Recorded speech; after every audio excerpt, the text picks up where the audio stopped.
Now, before we run out of time, I want to ask this to you, because this is something I want to try and nail down as the week goes on.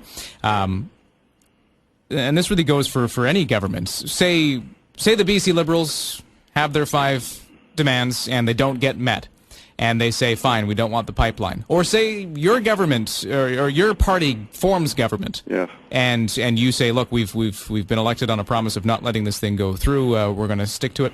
What power does BC actually have to stop this? Can BC alone say no to the Northern Gateway pipeline and shut it down?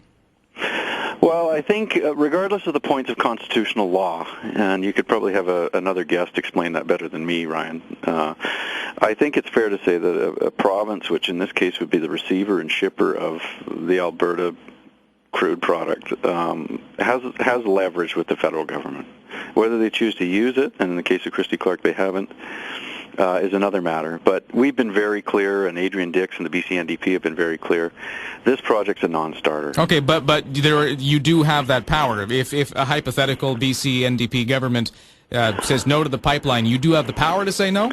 Well, constitutionally, I think there would be points of law that would be interesting to see pursued. Would you have to take the government, the federal government, to court to keep them from approving it, or what? How would that look? I don't know if it would get to courts.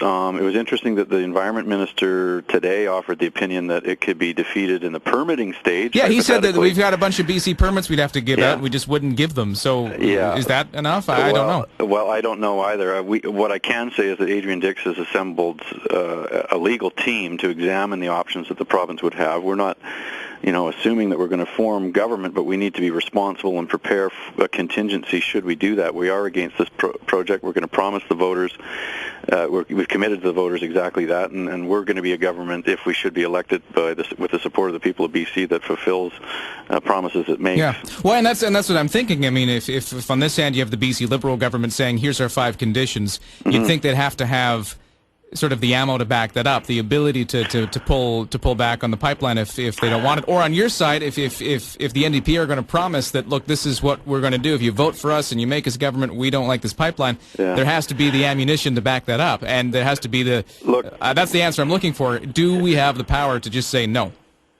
And I think the advice remains to be given to us, but we're doing our homework and looking into it. But I would